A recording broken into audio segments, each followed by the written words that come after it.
ഈശോ മിശിഹായ്ക്ക് സ്തുതിയായിരിക്കട്ടെ. ഇന്ന് മാർച്ച് 15, വിശുദ്ധ ലോഞ്ചിനസ്. വത്തിക്കാനിലെ സെന്റ് പീറ്റേഴ്സ് ദേവാലയത്തിലുള്ള ലോഞ്ചിനസിന്റെ പ്രതിമ ഏറെ പ്രശസ്തമാണെങ്കിലും ഈ വിശുദ്ധന്റെ കഥ അത്ര പ്രശസ്തമല്ല. യേശുവിനെ വധിച്ച സൈനികരിൽ ഒരാളായിരുന്നു ലോഞ്ചിനസ് എന്നാണ് വിശ്വസിക്കപ്പെടുന്നത്. ലോഞ്ചിനസിന്റെ കഥയെ സംബന്ധിച്ച് ഏറെ വിവാദങ്ങൾ ഇന്നും നിലനിൽക്കുന്നുണ്ട്. യേശുവിന്റെ മരണം വിവരിക്കുന്ന സുവിശേഷങ്ങളിൽ പരാമർശിക്കപ്പെടുന്ന സൈനികൻ ലോഞ്ചിനസ് ആണെന്ന് വിശ്വസിക്കുന്നവർ ഏറെയുണ്ട്.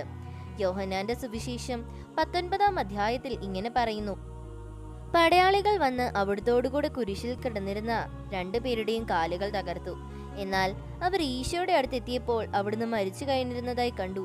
അതിനാൽ അവർ അവിടുത്തെ കാലുകൾ തകർത്തില്ല. എന്നാൽ പടയാളികളിൽ ഒരാൾ അവിടുത്തെ പാർശ്വത്തിൽ കുന്തം കൊണ്ട് കുത്തി. ഉടനെ അവിടെ നിന്ന് രക്തവും ജലവും ഒഴുകി.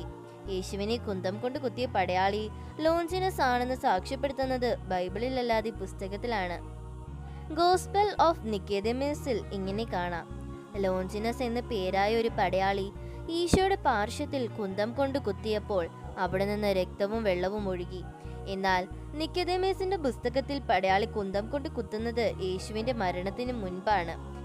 യോഹന്നാന്റെ സുവിശേഷവുമായി പരസ്പര വിരുദ്ധവുമാണിത്. അതുകൊണ്ട് തന്നെ കത്തോലിക്ക സഭ ഈ പുസ്തകത്തെ അംഗീകരിക്കുന്നില്ല.